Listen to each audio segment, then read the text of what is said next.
Peu de gens sont au courant, mais pendant plus de 3 ans, il y avait un Français à la tête d'un des plus gros projets open source du web, le fameux projet Node.js.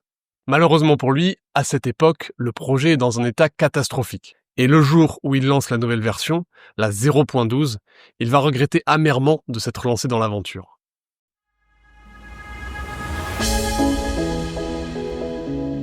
La vie de tech, c'est simple. C'est eux et leur ordi. Tout est prévisible, sous contrôle. Non, ça, c'est ce qu'ils voudraient qu'on croie. Parce que la réalité, personne n'ose nous la raconter. Enfin, jusqu'à aujourd'hui. Dans Tronche de Tech, on va leur tirer les vers du nez. On va leur faire raconter leurs meilleures anecdotes. Les nuits où tout part en sucette et les bugs que personne ne comprend. Et puis, s'ils sont sympas, on les laissera peut-être se vanter de quelques réussites. Je m'appelle Mathieu Sanchez, je suis le CTO d'Akazi et je vous souhaite une excellente écoute. Salut Julien, comment ça va ? Ça va très bien, ça va très bien. Trop cool. Bienvenue sur Tronche de Tech. Je suis Merci. très content de te recevoir. J'ai vu que on a parlé un peu, mais tu as un parcours assez varié, riche, plein d'expériences hyper intéressantes. Je vais pas spoiler, je vais te laisser dire toi ce que tu as envie. Et pour commencer, je te propose de te présenter en 3 phrases maximum. Ouais, alors moi c'est Julien, j'ai 43 ans. Ça fait un peu plus de 20 ans que je suis programmeur.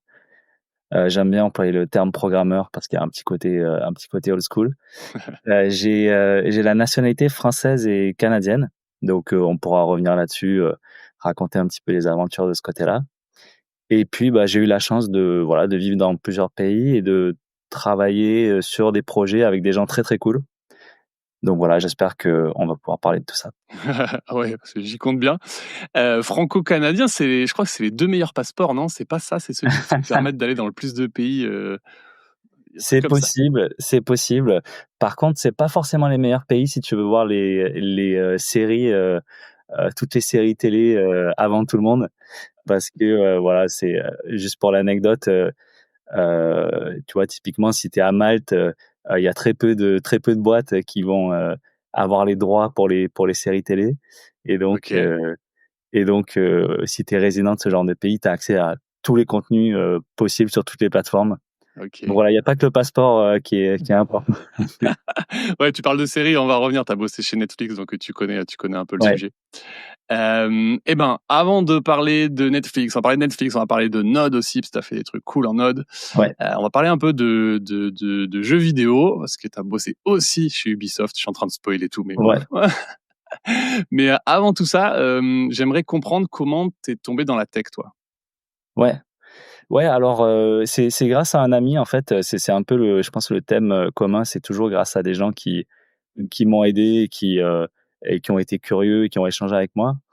Mais j'avais un ami chez qui j'allais passer mes après-midi, avec qui on jouait pas mal à des jeux vidéo comme Doom, comme Blood. C'était un peu le milieu des années 90, donc first person shooter, les premiers first person shooters, Duke Nukem aussi, et Les c'était FPS, c'est les jeux, peut-être tu peux expliquer, c'est les jeux où t'as l'arme là devant. exactement, ouais. Ouais, c'est ça. Donc tu es à la première personne, et tu vois comme si tu étais le personnage du jeu. Et en général, voilà, tu utilises une arme pour tuer entre guillemets des ennemis. Et c'était aussi le début de Unreal, par exemple. Et donc c'était aussi le début de pouvoir créer des maps dans ces jeux, créer des niveaux. Et je trouvais qu'il y avait une espèce de puissance créative entre guillemets dans ces univers-là, où en fait tu pouvais créer ton univers toi-même. Et rapidement, heu, on est passé de créer nos propres maps. En plus de ça, par exemple, Unreal avait un éditeur avec le Unreal Engine qui était incroyable pour l'époque. Et donc on est passé de créer des maps à vouloir ajouter des effets spéciaux, vouloir changer le comportement des armes. Et donc il a fallu écrire du code. Et donc c'est comme ça que je suis tombé un petit peu là-dedans et que j'ai voulu m'intéresser à la programmation. OK. Donc aujourd'hui, le moteur Unreal, je sais plus comment il s'appelle l'autre en plus, j'ai fait un épisode avec Unreal Engine. Non, mais il y a le Unreal Engine et il y en a un autre pour le jeu vidéo là qui est très utilisé. Il y a Unity aussi qui Ouais, est très exact. utilisé. Ouais. Je pensais à Unity. Ouais. Et du coup, à l'époque, Unreal Engine, ça veut dire que tu peux vraiment faire ton jeu vidéo à côté, ou c'est juste tu crées des add-ons pour jouer dans les jeux qui existent déjà? À l'époque, c'était vraiment l'éditeur du jeu Unreal. Il n'y avait pas à ma connaissance, ça fait quand même longtemps, mais si je me rappelle bien, il n'y avait pas d'Unreal Engine packagé tout seul. Et Epic, à l'époque, ils ont quand même commencé par créer des petits jeux. Notamment, il y avait leur premier hit à Epic, c'était Jazz Jackrabbit, qui était un jeu de plateforme avec un lapin, qui était diffusé à l'époque comme un freeware. C'était un petit peu la mode de avoir un CD dans la pochette du magazine et tu avais des jeux gratuits. Donc c'est comme ça qu'ils ont commencé. Et du coup, Unreal, c'était un jeu. Le moteur était pas utilisable à part, mais l'éditeur de niveau te permettait d'écrire du code et d'ajouter des comportements. D'accord. C'est seulement après, Ouais. alors là, j'ai pas l'historique en tête, mais c'est seulement après, il me semble que ils ont proposé leur moteur aux studios de jeux vidéo et qu'ils ont commencé à devenir une boîte en fait plutôt de création d'outils de jeux par rapport à être une boîte qui développe et vend ses propres jeux. Parce que Maintenant, moi, j'avais beaucoup joué après Unreal. Il y a eu Unreal Tournaments. ouais. Et j'ai beaucoup joué à ça. Est-ce que tu sais s'il y avait, c'était du coup, ils avaient déjà remis le même moteur, j'imagine, ou ils étaient Ouais. déjà en train de sortir le moteur à ce moment-là? Je saurais pas te dire historiquement exactement à quel moment ils ont commencé à vraiment avoir ce business de vendre leur moteur. Moi, quand j'ai commencé chez Ubisoft, c'était un petit peu particulier parce que Ubisoft, et c'est encore le cas aujourd'hui, ils ont fait le pari stratégique de développer leur propre moteur et de pas acheter Ah, ok, Unreal Engine. ok. Et donc Ubisoft a fait ce pari-là de garder leur moteur à eux, de développer leur moteur à eux. Ouais. Et du coup, voilà, moi, j'ai pas nécessairement suivi cette historique-là. Ok. Mais je pense que ça a dû commencer début des années, je pense, 2005, 2006, un truc comme ça, quoi. Ok. Je pense. Et du coup, t'as mentionné Ubisoft, donc ça m'intéresse maintenant parce que du coup, tu tombes un petit peu dans l'univers de la programmation du jeu vidéo. Ouais. Et c'est ça parce que du coup, ton premier job, c'est Ubisoft? Non, alors mon premier job, ça a été dans la sécurité, en fait. À la base, moi, ma formation et mon intérêt, c'était vraiment autour des systèmes d'exploitation, sécurité, mais surtout autour des systèmes d'exploitation. Et du coup, mon premier job, c'était supposé être développer un driver pour faire du chiffrement de disques durs sur Windows. Et parce que mon intérêt principal, c'était vraiment le développement de systèmes d'exploitation. Donc j'ai commencé à bosser dans une boîte qui faisait de la sécurité. Et après, j'ai décidé de partir. Je me suis retrouvé en fait au Canada, à Montréal, parce que en fait j'ai rencontré pas mal de gens à Paris. À l'époque, j'étais à Paris. J'ai rencontré pas mal de gens qui avaient des expériences à l'étranger et qui semblaient rencontrer plein de gens intéressants, avoir plein d'aventures intéressantes. Et donc un jour, j'étais chez moi en vacances et j'étais revenu chez mes parents pour une semaine. Et je me rappelle, j'avais un petit globe que j'avais quand j'étais petit. Ouais, ouais. Et je regardais ce globe-là et je voyais je voyais la France dessus. Et je me disais, bon, c'est quand même assez petit. Et donc, je me rappelle vraiment, j'ai ce souvenir très clair à me dire, c'est quand même très petit. C'est dommage de rester dans ce petit bout. Et donc, à l'époque, c'était sur Monster, la plateforme de CV, l'équivalent de LinkedIn aujourd'hui. Et je me souviens, je m'étais dit, tiens, en fait, je vais voir si je peux trouver un job n'importe où, sauf en France. Et donc, tu pouvais cocher les cases des pays pour lesquels tu étais intéressé. Et j'avais tout coché sauf la France. Et je me disais, bon, ça marchera sûrement pas. Mais bon, voilà, on va essayer. Et en fait, rapidement, j'avais eu des appels de gens, notamment en Angleterre, aux Pays-Bas, etc. Et j'étais censé partir à Amsterdam. J'avais une offre d'emploi dans une boîte cool, les gens étaient sympas et tout ça. Et puis au dernier moment, j'ai eu un entretien dans une boîte à Montréal et je me suis dit, bon, je vais quand même pas accepter la première offre d'emploi que j'ai. je peux aller passer un week-end à Montréal, ça va être sympa. Et puis après, je rentre, j'accepte mon offre à Amsterdam et c'est parti. Et je suis allé à Montréal et je me suis dit: «Ah ouais, c'est quand même très cool, c'est dommage de pas sortir de l'Europe. Je pourrais toujours, revenir en Europe, plus ou moins quand je voudrais». Donc finalement, j'ai choisi Montréal et du coup, c'est un petit peu ça qui m'a amené chez Ubisoft. Au bout de 1 an à Montréal, je bossais dans une boîte où, c'était quand même très, très compliqué. Il y avait une ambiance, qui était vraiment pas top.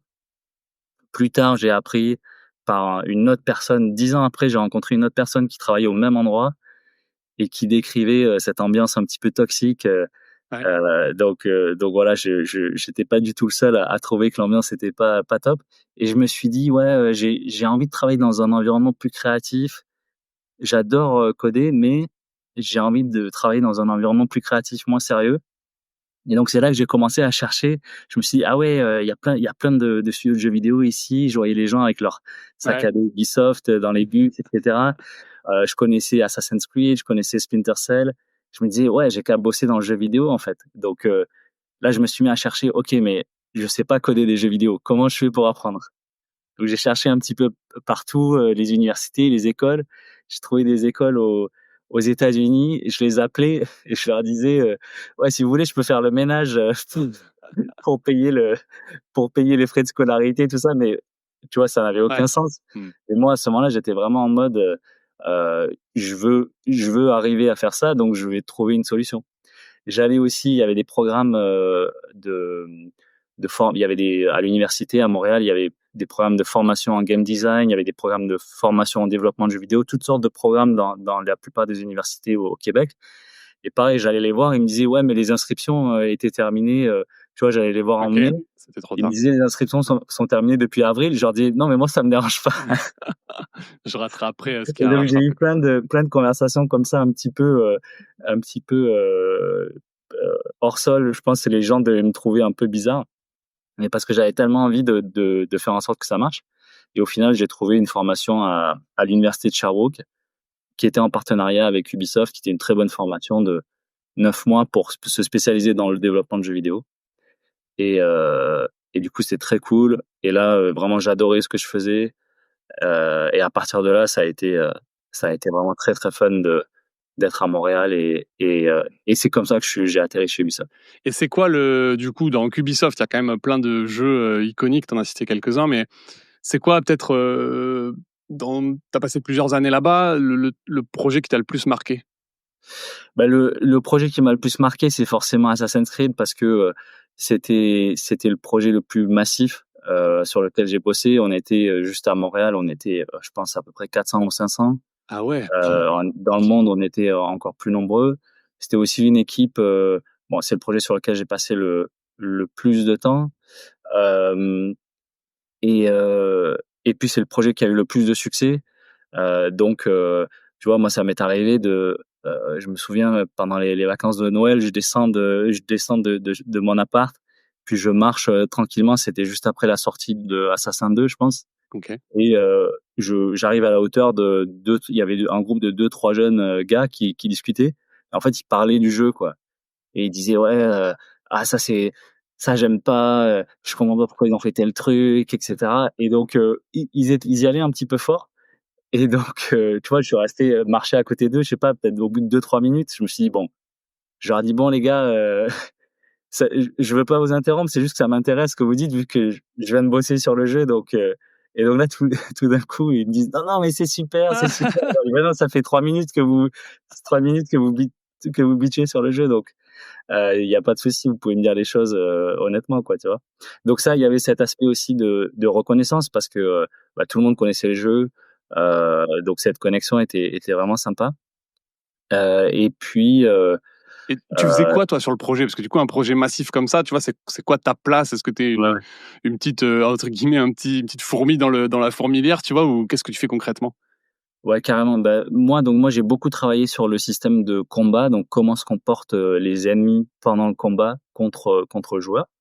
Donc ça va être, déterminer comment les ennemis se placent, quelles actions ils prennent, heu, comment ils se déplacent, quelles animations ils vont jouer, à quel moment.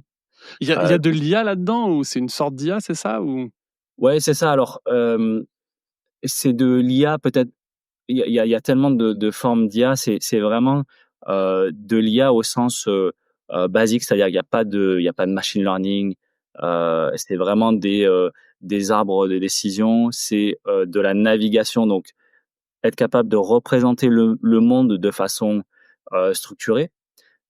Et pouvoir faire tourner des algorithmes sur la représentation de ce monde qui vont faire en sorte que tu peux trouver un chemin d'un point A à un point B qui soit réaliste pour un personnage qui est censé représenter un humain.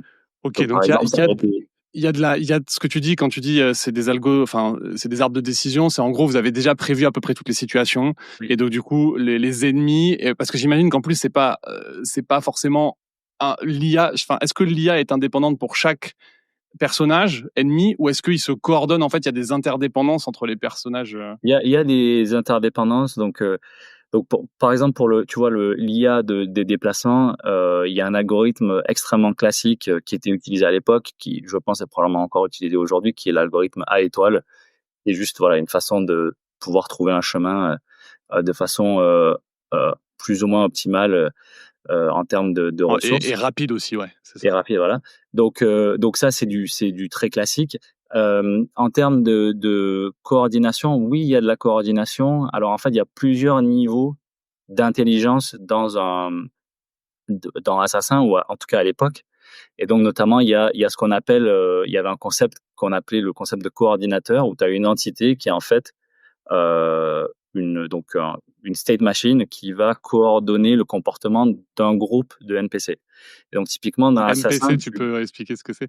ouais, donc le comportement de personnages non joueurs. Donc en fait tous les personnages qui ne sont pas le joueur. Et donc typiquement dans Assassin, si tu fais attention, quand tu te déplaces dans le monde, tu rencontres plein de petites grappes de personnages non joueurs. Ok. Tu vas rencontrer par exemple 4 gardes qui vont garder l'entrée d'un bâtiment.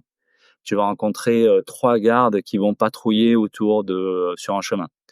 Euh, et donc chacune de ces petites grappes, elles vont avoir associé à elles un coordinateur qui est une state machine et qui va déterminer, ok, euh, le groupe en question est en mode patrouille ou le groupe en question est en mode combat. Ok. Et après, chaque personnage, lui, va avoir sa propre state machine qui aussi va pouvoir dire, ok, moi je suis à telle distance de mon target, qu'est-ce que je fais? Est-ce que je cours? Est-ce que je marche? Est-ce que je fais des pas chassés? Est-ce que j'attaque? Est-ce que je défends? Ça, Quelle c'est ce que attaque? c'est ce que t'appelais les animations en fait. Quelle animation ils jouent, c'est ça? Là, c'est plutôt quelle action ils prennent. Ok. Et après, c'est selon l'action qui va être prise, il va y avoir là une autre state machine encore. Et c'est des state machines qui utilisent des techniques un petit peu différentes à chaque fois. Parce qu'elles n'ont pas nécessairement les mêmes besoins. Et donc là, il va y avoir une state machine qui, elle, va déclencher les bonnes animations au bon moment, y compris aussi les transitions entre animations, pour faire en sorte que les animations nous paraissent fluides. Typiquement, si tu passes de je finis de donner mon coup d'épée à je marche, s'il n'y a pas de transition entre les deux, en fait, tu vois, Ça va pas être très fluide, quoi. Ouais. ça va pas être génial. Mais bon, là, c'était important parce que ce qu'il faut voir aussi, ce qui est intéressant avec Assassin's Creed, et peut-être quelque chose que pas tout le monde connaît, c'est qu'Assassin's Creed, à la base, c'est Prince of Persia. Ah, je savais C'est pas pas. Ouais. Ok. censé être Assassin's Creed, tu vois. Ok. Et donc, tout le corps, en fait, de l'équipe de Prince of Persia, qui comprend notamment les animateurs et les programmeurs en animation, qui ont contribué à faire de Prince of Persia un des jeux qui a la meilleure animation au monde, ou en tout cas à l'époque, c'était le cas. Hmm. Ils étaient en train de travailler sur un jeu qui était censé être la suite de Prince of Persia. Ils n'ont pas trouvé de recette qui passait les différents, on va dire, green lights de l'aspect éditorial chez Ubisoft. Et donc, ils ont bifurqué sur le thème assassin, etc. Et c'est pour ça que tu as un style quand même qui est familier, c'est-à-dire des animations qui sont très qualitatives, notamment au niveau du personnage. Et donc, l'animation sur le projet Assassin's Creed, ça a toujours été un aspect sur lequel les gens voulaient pousser la qualité. Ok. Ok. Parce qu'il y Et avait aussi l'expertise, en fait. Ouais, c'est ça. Il y avait des gens qui étaient des experts, des animateurs qui aujourd'hui sont allés dans d'autres studios, mais voilà, des gens qui étaient des experts. Et un des trucs qui était très, très cool de travailler sur le système de combat sur Assassin, c'était notamment de travailler avec, on avait un animateur, qui s'appelle Mike Menilo, qui est un mec extraordinaire et et donc on avait les armes en fait, en mousse Ah, et donc il faisait les mouvements en disant: «OK, on pourrait faire, cette animation. Attends, qu'est-ce qui se passe si je fais ça?» et tout ça. Donc si tu rentrais dans le studio à ce moment-là, tu aurais vu des mecs, en train de faire des moves d'assassins et de faire les animations, sur tu vois, sur le moment mais et est-ce qu'il y a le système, tu sais, moi j'avais vu ce truc où on met des capteurs sur des humains qui font oui. les mouvements et après c'est ça que tu viens transférer dans le jeu, c'est ça ou c'est quoi? Ouais, c'est ça. Donc après, ça dépend un petit peu de combien d'animations tu dois faire. Ça dépend de la qualité que tu veux avoir. Mais grosso modo, la façon dont ça fonctionnait sur un jeu comme Assassin, c'est que tu faisais ta chorégraphie. En gros, tu faisais ton brouillon de chorégraphie au début. Donc, essayer de voir un petit peu quel genre de move tu avais besoin, quel style tu voulais avoir. Après, tu faisais, une fois que tu avais décidé de tout ça, tu faisais, toutes les animations, toutes les prises en mocap, en motion capture. Ça te permettait d'aller beaucoup plus vite, donc de faire entre guillemets «le 1er, brouillon des animations finies» et après les animateurs, ils allaient retravailler à la main, toucher, faire les finitions quoi, retoucher, et faire en sorte que ce soit vraiment parfait. OK. OK, Puisque si tu sors de mocap, en fait, bon, bah, tu as quand même un truc qui est pas hyper précis vu que c'est des mouvements humains, tu vois? Donc ouais, oui, oui.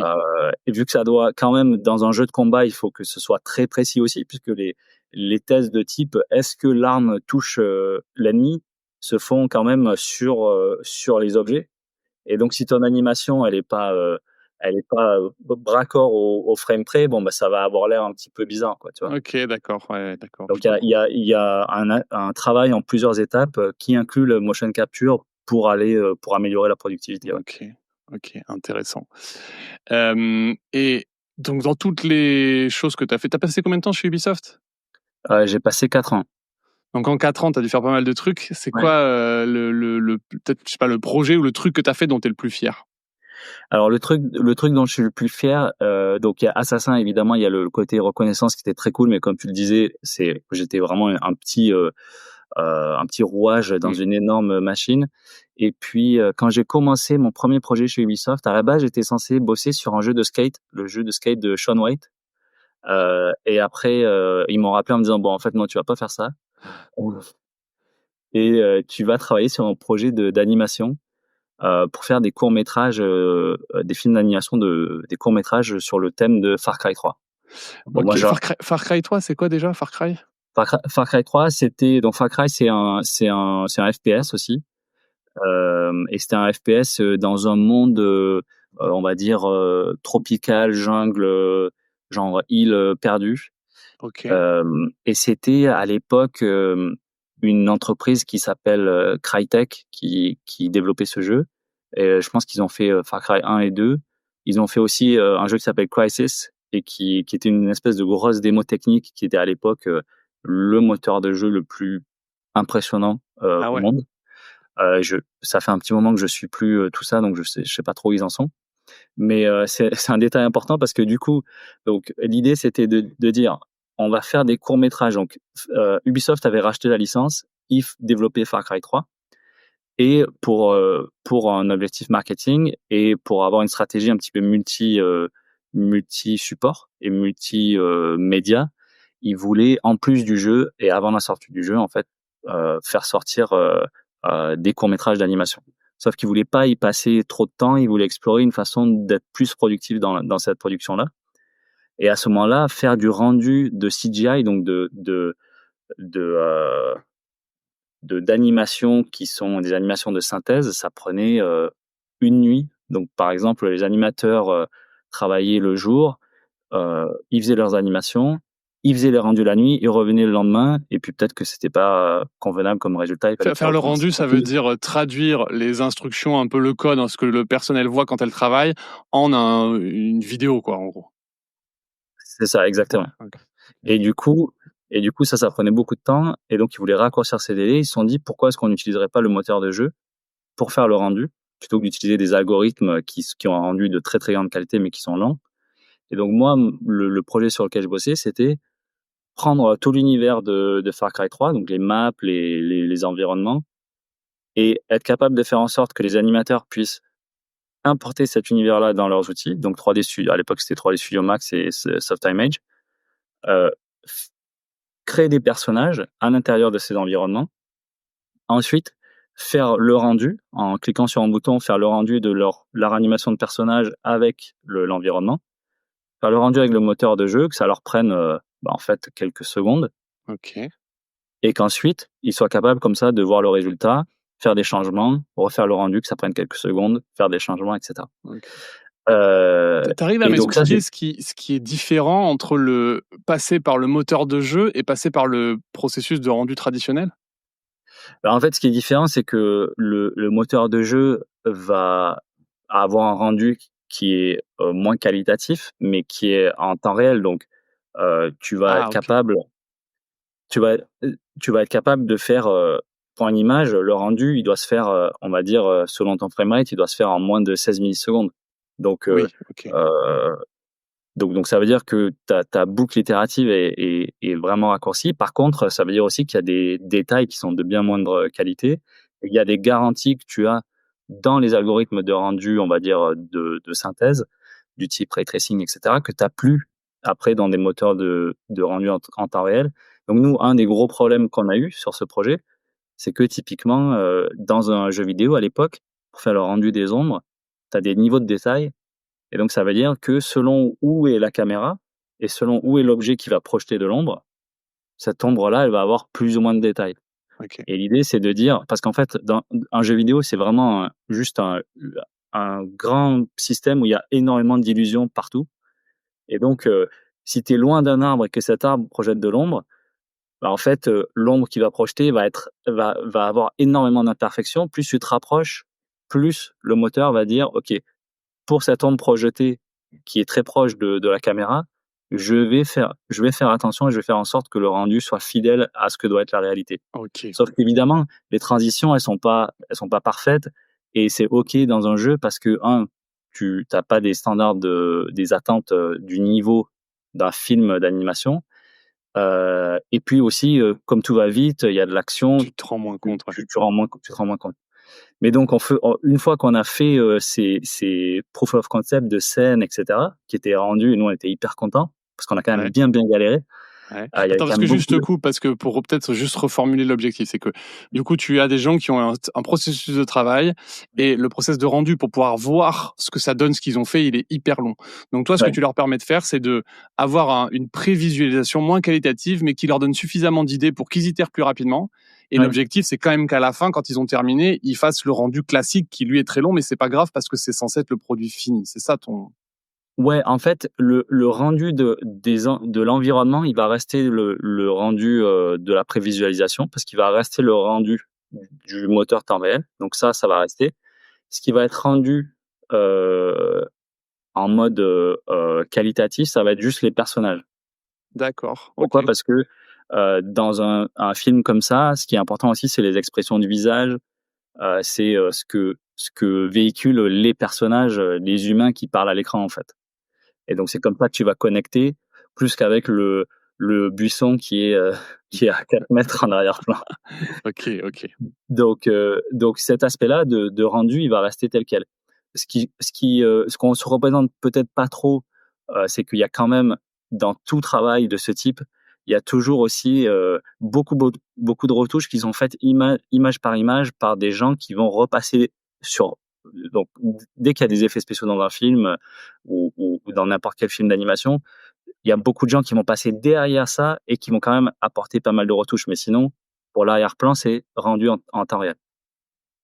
Donc, t'économisais non seulement en prévisualisation, mais aussi même derrière, en rendu final, tu avais juste les personnages pour lesquels tu devais faire le rendu, et donc ça économisait du temps aussi de ce côté-là. Ah, ok. Clair. Ok.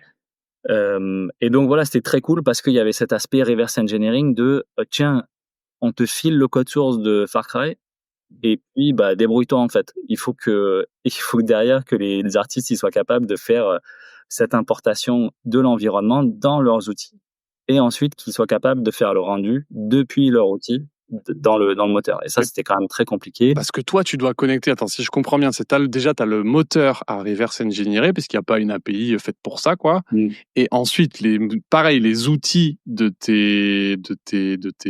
comment t'appelles ça? Enfin, Bah, des animateurs, en des fait, en l'occurrence. animateurs, ouais. Ouais. Eux, ils ont ces outils-là, c'est pareil, ils sont pas faits pour être branchés sur Non. autre chose. Donc, tu es Non, non, non. complètement en train de modifier des choses dont tu n'as pas le code source Ouais, dans les deux sens pour qu'ils se parlent, ouais. quoi. Ouais, carrément et donc parmi les trucs qui étaient assez rigolos pour les gens qui travaillent sur des jeux vidéo, même pour leur passe-temps, bah, typiquement, en fait, moi, ce que je faisais, c'est que je prenais, je prenais tous les objets d'une map qui étaient encodés dans un format, propriétaire et cetera. Je me débrouillais pour récupérer, plein d'informations, de transformer ça dans un format qui soit lisible avec, 3D Studio, par exemple, ou Ouais. SoftImage et puis, par contre, dans tous ces environnements, il y a quand même un sol. Il y a un terrain, ce qu'on appelle un terrain dans un jeu, mais sauf que ce terrain-là, il n'était pas représenté physiquement par, des données qui disent: «À cet endroit, il y a une boîte de munitions» ou «À cet endroit, il y a un meuble» et cetera.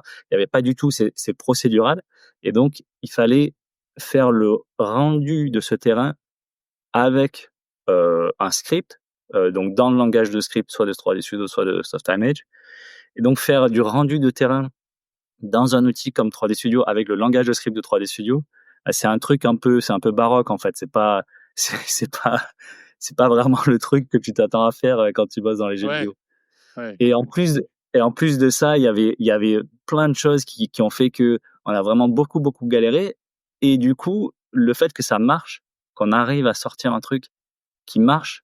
On a fait ça en 3 mois. Moi, j'étais pendant très longtemps le seul programmeur là-dessus, et on était, on va dire quatre dans l'équipe, heu et on a fait un truc qui marchait et il y avait une satisfaction qui était vraiment immense il y avait ce côté un peu, OK, on a une mission, on n'est pas sûr qu'on va y arriver et puis ça marche et donc ça, c'était très cool. Ouais, puis il y a le côté un petit peu je pense, du hacker, en fait, où tu Ouais, prends carrément, ouais, des outils qui sont pas du tout faits pour ça, carrément. c'est pas prévu, et toi, tu arrives à leur faire ce que tu as envie, tu vois? Et ça, je pense, Carrément et on avait passé énormément de temps, sur cet aspect du terrain où, parce qu'il faut dans l'animation, il faut que tout soit nickel au pixel près. Donc, tu vois, moi, j'avais l'approche programmeur de: «Bon, bah, ça a l'air de marcher». J'envoyais le truc et les mecs me disaient: «Ah non, à cet endroit, il y a, je sais pas moi, il y a 10 pixels de différence», tu vois? Et en fait, on s'est rendu compte que dans le moteur du jeu, il y avait un mécanisme où tu pouvais, avec l'éditeur de niveau, appliquer des modifiers au terrain, sauf OK. qu'ils étaient représentés différemment, encore différemment. Donc c'était un des aspects qu'on n'avait pas encore reverse engineeré. Mais ça nous a pris des semaines avant parce qu'on se disait: «Mais comment c'est possible?»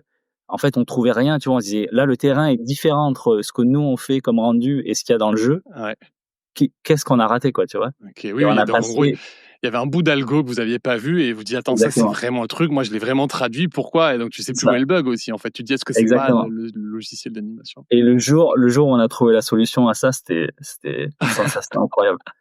Ouais, ça clique, en fait. «Ah Ouais, punaise, j'ai compris», et quand tu as passé 2 semaines à pas comprendre un truc, il y a une satisfaction de ouf exactement. à comprendre ce truc-là. OK. Et là, ça avait pris un petit peu plus que 2 semaines. Et en plus de ça, on travaillait dans un local à l'époque qui était fermé parce que c'était l'emplacement des studios où on travaillait sur des films donc Ah qui avaient oui! plein d'aspects de confidentialité et tout ça. Et donc, moi, je travaillais donc il y avait l'équipe de Far Cry 3 qui, eux, connaissaient très bien le moteur, mais qui est dans le bâtiment de l'autre côté de la rue. Donc quand j'avais une question, fallait que, je traverse tous les portiques et machin, parce qu'ils pouvaient pas venir, ils avaient pas accès à mon bâtiment à moi. Donc il fallait que j'aille les voir. Enfin bref, c'était l'enfer. C'était ga Tu avais un truc, donc tu pouvais pas communiquer par, mail ou quoi que ce soit parce que On confidentialité aussi? avait Ouais. je Alors, il y avait le fait que c'était un peu compliqué à expliquer, Ouais, OK, tu vois? effectivement. Ouais, je comprends. Et donc, tu avais besoin d'interaction. Et après, je sais plus exactement, mais je me souviens très bien de cet aspect-là qui Ouais. était aussi, voilà, ça faisait partie du côté un peu pittoresque Ouais, ouais. du Peut-être tu projet, pas quoi. dans un truc sans fenêtre quand même pour qu'il y ait pas les gens qui voient une image Non, fixe. mais par contre, on avait c'est des fenêtres, je Tu sais plus voyais comment. pas, ouais, tu vois pas Ouais, c'est ça. De l'extérieur, tu pouvais pas voir, en fait. ouais. Et donc, notamment parce que donc à cet étage-là, il y avait donc ce studio de film. Et après, il y avait aussi, donc c'était une sorte de demi sous-sol. Et après, il y avait toute l'équipe d'assassins que j'allais rejoindre après, mais Tu l'as que je fait avant connaissais pas à Assassin's. l'époque. OK, OK, nice. Donc voilà. Et maintenant, chez donc Ubisoft, tu as fait des trucs, donc je comprends, en plus assez costaud. Est-ce qu'il y a un truc un peu what the fuck que tu dû faire chez Ubisoft? Ouais, ouais. Un truc dont je me souviens toujours, c'est je me souviens, alors un gros fun de travailler dans le jeu vidéo et sur Assassin, c'était notamment le débogage de code, optimisé, ou pas d'ailleurs, en assembleur. Et donc j'avais développé une bonne capacité en fait, à lire du code assembleur et de comprendre, enfin d'être capable de déboguer, du code, Ouais. via l'assembleur. Et c'est en fait, indispensable parce que bah, avant de faire la release d'un jeu, tu vas envoyer les premiers masters qui ont des bugs. Et toi, ce que tu reçois, en fait, c'est juste des core dumps avec euh, du code optimisé. Tu peux pas faire le lien entre le code optimisé et le code qui tourne, le code binaire, et donc tu es obligé de faire du débogage en assembleur. Le Donc, c'est le un core skill. dump, c'est une image de la mémoire au moment où ça a craché, c'est ça? Voilà, Ouais. c'est ça. Et donc, dans le jeu vidéo, il y a toujours un moment où, en fait, tu vas faire ton build optimisé. Mmh. Et comme il y a énormément de code et énormément de logique qui dépendent de la performance des opérations, tu vas découvrir des bugs à ce moment-là.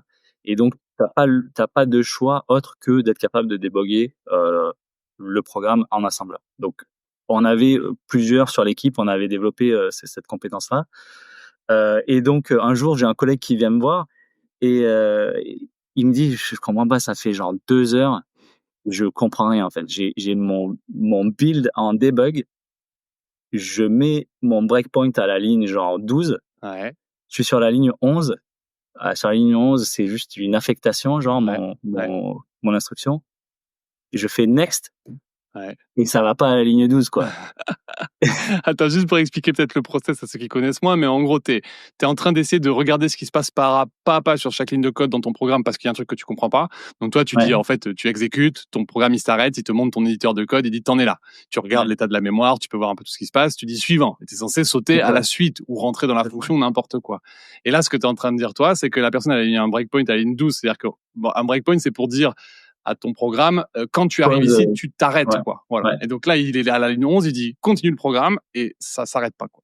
Ça. c'est ça, ouais. Et donc, il me dit: «Je suis en train de devenir fou, je comprends pas ce qui se passe». Bon, je vais à son ordinateur. Et donc, je me dis: «Bon, effectivement, moi non plus, je comprends pas ce qui se passe». Mais comme à ce moment-là, j'avais développé cette habitude aussi d'aller voir le code assembleur, je me dis: «Bon, bah, tiens, voyons voir ce qui se passe, quoi». Heu et donc en fait, ce qui se passait, c'était que lui, il était dans le code de tout ce qui gérait l'animation du joueur. C'était en quoi, juste Heu, comme langage? C++. C'est du C++. Ok. Et donc ce code-là, en fait, qui gère l'animation du joueur, c'est une state machine énorme qui est écrite avec des macros. Donc, des macros, c'est juste une façon syntaxique de prendre un raccourci et d'écrire une instruction qui, elle, va en fait se traduire en un grand nombre d'instructions. Ouais, c'est un Donc peu. Ça, c'est pas une fonction au ouais. sens, voilà. Non, mais tu peux faire un raccourci de pensée en disant que c'est une fonction. C'est en gros, c'est une fonction d'un point de vue. En Mais gros, après, c'est il se ça, passe, voilà. le compilateur fait autre chose. Enfin bref, voilà. Mais C'est on ça. va dire que c'est une fonction pour simplifier. C'est ça. Et donc ces macros, ces state machines, elles se basaient sur le concept de méthode virtuelle. Et donc, en fait, une méthode virtuelle en C++, c'est donc une fonction que tu vas appeler et qui peut être surchargée, notamment par les sous-classes de la hiérarchie de classe. Et la façon dont c'est implémenté en C++, c'est que tu as une table de méthode virtuelle et en fait, tu as une table de pointeurs vers le code de ces fonctions. Ok, Et alors donc, juste, au attends, moment de la... j'essaie de vulgariser ça aussi parce que c'est un peu pointu, mais grosso modo, si on prend l'exemple, c'est de la programmation orientée objet, c'est la classe animale. Ouais. Tous les deux, ils ont une méthode, je sais pas, on va dire manger, quoi. Ouais. Donc, tu peux faire animal.manger et l'animal va faire ce comportement-là. Et puis, tu as un chien et un chat qui ont peut-être pas la même façon de manger. Donc, Ouais, toi, c'est tu ça. vas implémenter un chien, un chat.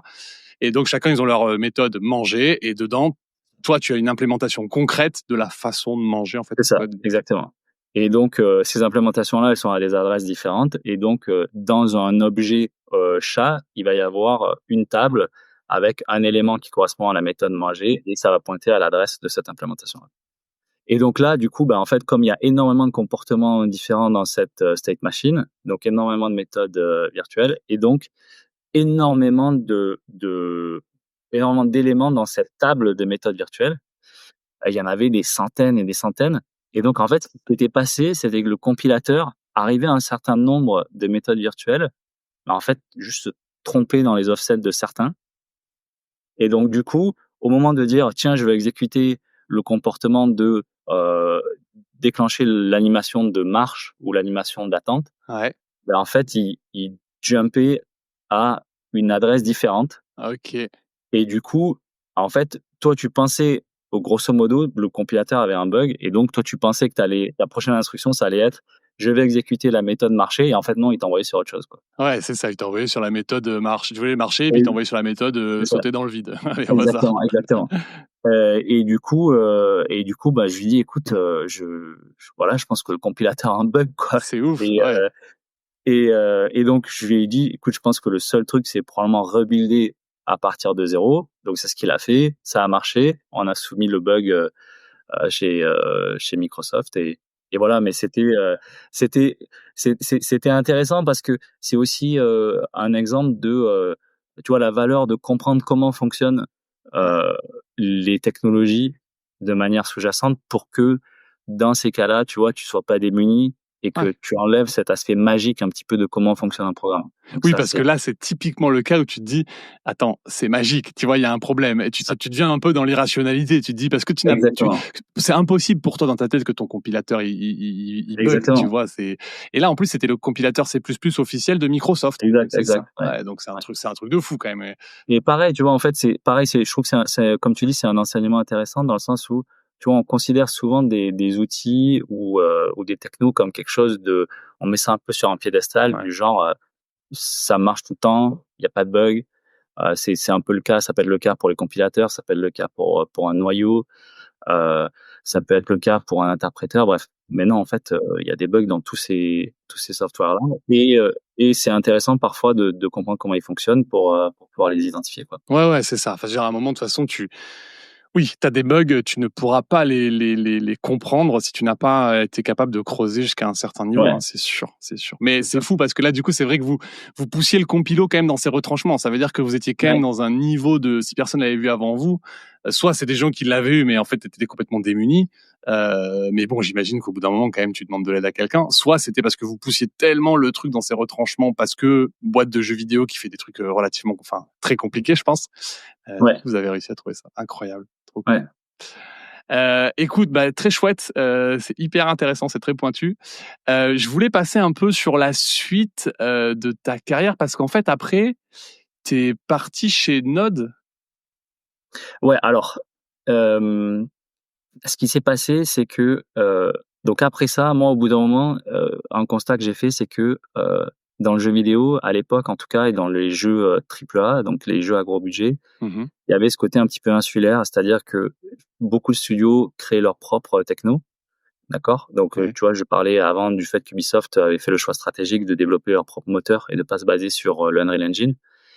Et j'avais vraiment l'impression qu'au même moment, tu vois, c'était 2012, il y avait une espèce d'explosion du web, il y avait une explosion du mobile, et donc il y avait énormément de technologies qui étaient souvent issues de la communauté open source, et donc énormément de partage entre les développeurs notamment. Et donc les gens apprenaient énormément des uns et des autres, ce qui était beaucoup moins le cas dans le jeu vidéo. Dans le jeu vidéo, c'était tout le monde était un petit peu en compétition les uns avec les autres. OK. Donc tu vois, on parlait de l'algorithme A étoile. Je pense qu'il y a des milliers de gens qui ont réimplémenté le même algorithme A étoile dans tous les studios de jeux vidéo de la planète. Et donc au bout d'un moment, moi je me souviens, Gamasutra, qui a une des publications très connues sur l'industrie du jeu vidéo, je me souviens d'un énième article sur l'implémentation d'AEtoile, et je me souviens de ce jour-là très précisément me dire, ok, à un moment, il va peut-être falloir passer à autre chose en fait. On va peut-être pas implémenter AEtoile pendant 30 ans, tous chacun de notre côté. Donc, j'étais vraiment attiré par ce côté explosion de nouvelles technologies, de progrès, etc. Donc, je suis devenu indépendant et j'ai bossé pour un client qui bossait avec Node. C'était en 2012, je pense. Et à l'époque, Node n'était pas hyper connu. Ça commençait quand même à être pas mal connu, mais c'était pas mainstream, on va dire, dans la communauté tech. Et donc, en travaillant avec Node, forcément, je me documentais. Du coup, je suivais notamment les blogs de la boîte qui avait la propriété intellectuelle et qui avait en fait embauché Ryan Dahl, qui était le créateur de Node.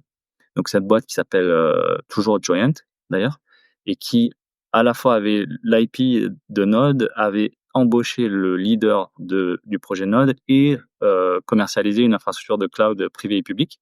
Okay. Et donc, eux, leur truc, c'était de dire, en fait, on a le runtime, on a la plateforme de développement la plus adaptée à un déploiement d'applications sur le cloud. Et donc, du coup, c'était un petit peu le cocktail parfait de non seulement on a l'infrastructure, mais en plus de ça, on a la plateforme de développement, donc c'est parfait. Donc, je suivais leur blog, etc. Puis, je trouvais que c'était hyper intéressant tout ce qu'ils disaient, leur approche technique. C'était hyper intéressant aussi juste le projet Node en tant que tel, parce que si tu veux, c'est un mélange de plein de couches logicielles qui sont hyper intéressantes. L'aspect userland JavaScript, donc design d'API pour développer des applications système. Tu as l'aspect fonctionnement interne d'une machine virtuelle JavaScript.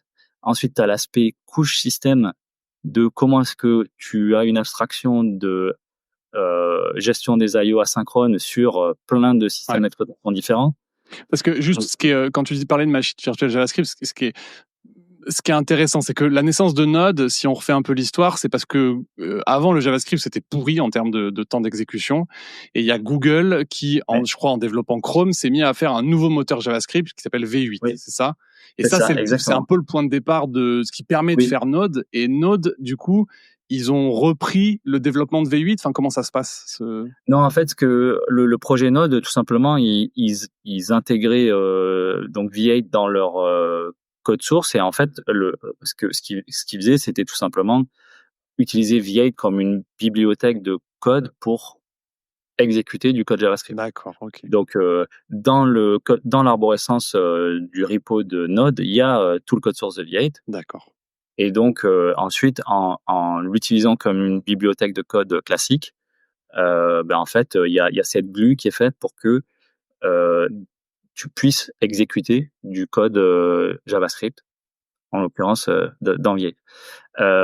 Et alors, ce qui est intéressant aussi par rapport à V8, c'est que V8 s'est développé par des gens qui ont déjà travaillé sur de vieux runtime de développement, sont des gens qui ont participé à la recherche sur comment exécuter des langages interprétés orientés objets de façon performante. Okay. Et donc, toutes les optimisations qui étaient la fondation de comment faire tourner du code JavaScript rapidement, c'était des optimisations qui avaient été déjà implémentées dans d'autres runtimes, mais qui étaient des runtimes plus académiques. Donc, ça va être les runtimes comme Smalltalk, par exemple. Ok. Et donc, souvent, on a cette impression de Google a inventé ces optimisations et elles existent que depuis V8, mais en fait non, c'est des trucs qui existent depuis très longtemps, et c'est juste qu'effectivement ça n'avait jamais été appliqué à JavaScript en fait. V8 JavaScript, on a un peu mis ça sous le spotlight et devant le grand public des développeurs, et donc il y a un peu cette voilà, c'est juste pour corriger un peu cette perception hyper intéressant. Et tu peux retrouver en fait tu vois, les mécanismes de base, ça va être les choses comme les inline cache, comme les classes en fait qui sont représentées comme des classes statiques, alors qu'en fait elles sont dynamiques en JavaScript. Donc tout ça, c'est des choses qui avaient été implémentées dans d'autres runtimes et qui ont été popularisées par V8. Donc, alors je sais plus si ça répond à ta question du coup. Non, mais je voulais comprendre en fait du coup comment t'arrivais dans Node, et donc du coup l'historique aussi. Du coup, en lisant donc les articles de blog, ce que faisaient ces gens, etc. je me dis: «Ouais, ça a l'air vraiment trop cool de bosser sur Node, c'est exactement ce que je veux faire». Ça rejoint mon intérêt pour les systèmes d'exploitation parce qu'il y a aussi une interface avec les systèmes d'exploitation. Cette boîte-là, Joyent, développait son propre système d'exploitation, qui s'appelle SmartOS, et qui est basé sur Solaris. Puisqu'en fait, une bonne partie de l'équipe travaillait chez Sun Microsystems à l'époque, et notamment le directeur technique de Joyent à l'époque était un des inventeurs de dtrace, qui était l'outil d'observabilité en fait du système Solaris, qui te permettait d'observer n'importe quel événement qui se passait dans ton système d'exploitation, dans n'importe quelle application. Donc voilà, je trouvais ça extrêmement intéressant. J'ai vu qu'ils avaient une offre d'emploi pour bosser sur Node. Je me suis dit, bon, voilà, aujourd'hui, je suis indépendant. J'avais d'autres projets. Je me disais non, je vais rester indépendant. Je vais travailler sur mes projets. Et puis les semaines ont passé. Ouais. Un jour, je me suis dit tiens, je vais juste cliquer sur le bouton sur LinkedIn pour postuler. Je pense que ça va pas marcher. Ok. Je suis rentré chez moi. J'ai dit à ma femme, je te dis juste ça comme ça, mais bon, de toute façon, ça va jamais marcher. Et bon, quelques mois plus tard, en fait, j'avais cette offre chez eux. Et donc à la base, c'était pour aller bosser à San Francisco. Pas possible d'avoir un visa à l'époque, et donc je me suis retrouvé à Vancouver. À l'époque, j'étais à Montréal déjà. Je me suis retrouvé à Vancouver, et donc à travailler sur le projet Node à temps plein avec le lead du projet à l'époque qui était plus Ryan Dahl. Donc il y avait eu Ryan Dahl, il y avait eu Isaac Schroeter, et là à ce moment-là, c'était TJ Fontaine qui était le lead du projet. Ce que je savais pas, c'était que le projet était dans un état assez difficile, d'un point de vue gouvernance et politique, et que j'avais mis les pieds dans un environnement très, très, très tendu. Ok. Alors, ça veut, parce que du coup, ils avaient racheté le projet, enfin, il y a longtemps, récemment, c'était tout récent en fait, c'est ça? Non, ils avaient racheté, en fait, ils avaient embauché le créateur Ryan Dahl, il l'avait Ouais. embauché, je pense, en 2009, Ok, ça fait 3 et ans. ils avaient racheté la propriété intellectuelle avec. Ok. Et donc ça faisait un petit moment. Du coup, à ce moment-là, le créateur, donc Ryan Dahl, était parti depuis un moment. C'était Isaac Schroeter qui était le lead du projet ensuite pendant un moment, qui travaillait aussi chez Joyent, donc dans la même boîte. Lui, après, est parti pour fonder NPM, l'entreprise. D'accord. Ok. Il avait déjà créé NPM, le software, avec d'autres personnes, mais c'était lui principalement Donc, le il permet de lead. gérer toutes les librairies JavaScript, en fait, Ça, c'est ça, c'est le. exactement. Il a quitté Joyent pour fonder NPM. Et puis donc TJ Fontaine, qui lui travaillait du coup avec Isaac Schroeter à l'époque, est devenu le lead. Et donc il y avait cet aspect de gouvernance plutôt, on va dire, corporate, c'est-à-dire la gouvernance était basée sur l'entreprise qui a les droits, la propriété intellectuelle sur le projet. Elle n'était pas nécessairement basée sur qui dans la communauté a la légitimité ou l'envie, où il y avait pas de gouvernance, Ouais. la gouvernance qu'il peut y avoir aujourd'hui sous la fondation Linux. Oui, c'était toujours de l'open source, mais avec une gouvernance un peu particulière qui faisait que, au niveau de la communauté open source, ça créait probablement des frictions. En fait, c'est ça. Exactement, puisque donc avec l'explosion de Node, il y avait énormément d'entreprises qui ont commencé à fournir des services pour d'autres entreprises, donc des services de conseil, des outils aussi, des outils de débogage, des outils d'analyse de performance, bref, plein d'offres différentes. Il y avait des boîtes comme IBM aussi qui commençaient à voir que finalement, en fait, la plupart des développeurs aujourd'hui, quand ils commencent y compris dans des entreprises, les grandes entreprises, quand ils commencent des projets, ils basculent vers Node plutôt que d'utiliser d'autres plateformes. Ouais. Et donc eux aussi, pour eux stratégiquement, c'était important de pouvoir se positionner Bien comme sûr. une boîte de conseil et fournir des services. Donc il y avait plein d'entités comme ça qui du coup contribuaient au projet et qui avaient des idées qui n'étaient pas nécessairement celles de Joyent en termes d'évolution, en termes de gouvernance. Et donc il y avait une grosse friction où Joyent avait l'approche plutôt, nous, on sait ce qu'on veut pour le projet. Mhm. Il y a aucun problème avec le fait que vous contribuiez au projet, mais nous, on a cette vision, donc C'est nous qui donnons les directions, quoi. il y a pas de problème, tu vois? Et les autres étaient plutôt, là je simplifie à outrance, mais les autres acteurs étaient plutôt en mode, nous, on a, collectivement, on a une force de contribution qui est supérieure à celle que vous avez. puisqu'à l'époque, Joyent avait 2 personnes à temps plein qui travaillaient dessus, au projet. Après, rapidement, une seule qui était moi.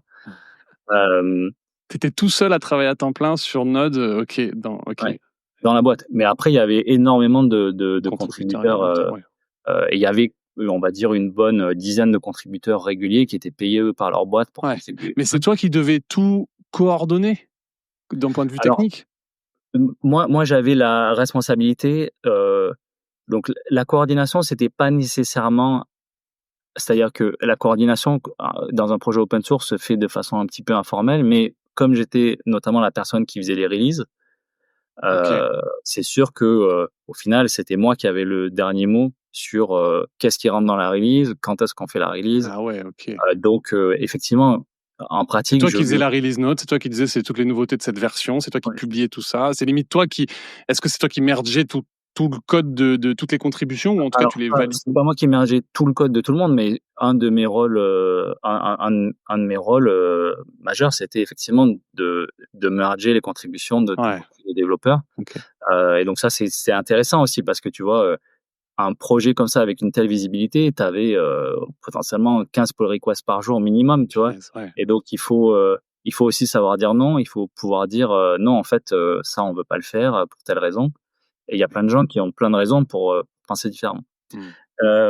Donc oui, donc j'étais vraiment une pièce très très centrale à ce moment-là du projet. Donc j'étais responsable aussi de certains composants du runtime, donc notamment la gestion des timers. J'étais responsable aussi de la version qui tournait sur Solaris, qui était importante puisque c'était celle qu'on utilisait dans ma boîte et celle qui faisait tourner toute l'infrastructure de notre cloud privé et public. J'avais aussi, j'étais aussi, on va dire, le spécialiste, en l'occurrence, de tout ce qui était gestion des exceptions dans le runtime. Et puis après, puisque c'était relativement lié, aussi du module domain qui est moins utilisé aujourd'hui, mais qui permettait à l'époque, on va dire, de contenir les erreurs justement dans un domaine en particulier et qui a été un petit peu le début aussi d'être capable de traquer les opérations asynchrones et de les lier entre elles. Mais bon, c'est devenu après au fil des années un module un petit peu legacy, mais que énormément de gens utilisaient. Donc moi j'avais mes zones d'expertise en termes de développement sur le runtime lui-même. Et puis j'avais aussi donc ce rôle de release manager, et notamment par exemple pour la version 0.12 qui était un espèce de point culminant à la fois pour le projet et un peu pour moi. Donc cette version 0.12, elle a mis à peu près 2 ans à sortir, alors qu'auparavant les versions précédentes mettaient peut-être, on va dire, 6 mois. Et du coup, en fait, elle a mis énormément de temps à sortir parce que c'est là qu'ont commencé ou qu'ont explosé les problèmes de gouvernance. Et du coup, énormément de gens commençaient, mais ça, c'était quelque chose que je savais pas, commençaient à créer leur propre projet, donc leur propre fork. Et donc c'est là qu'a commencé IOJS. Et donc il y a la plupart des contributeurs en dehors de Joyent ont commencé à forker le projet. Moi, j'étais pas au courant. Je travaillais sur le projet, j'étais pas au courant de ça. Et du coup, en fait, il y avait beaucoup moins de gens qui travaillaient sur le projet, donc c'est beaucoup plus difficile d'avancer. Puis il y avait un shift un petit peu du centre d'intérêt de tous les contributeurs vers IOJS, qui pour eux était un modèle de gouvernance beaucoup plus vertueux et beaucoup plus efficace pour eux. Et du coup, donc j'ai repris un petit peu le projet de la release 0.12 en main. J'ai réussi à faire cette release. Et à ce moment-là, donc c'est à peu près février 2015, je pense. Et donc c'est à ce moment-là aussi que IOJS annonce leur première release.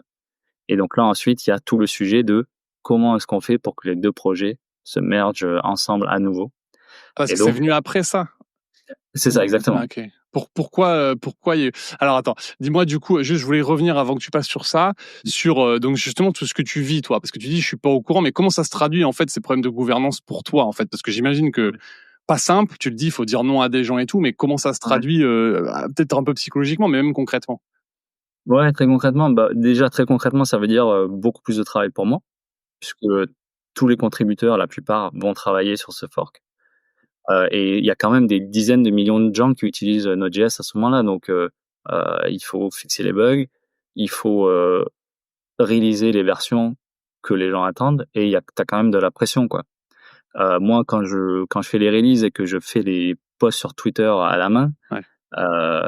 il y a des gens qui vont me blaster directement au bout de si tu réalises un bug, des fois 5 minutes plus tard, il y a quelqu'un qui va dire ces abrutis du projet Node ont encore fait de la merde, il y a tel truc qui est cassé.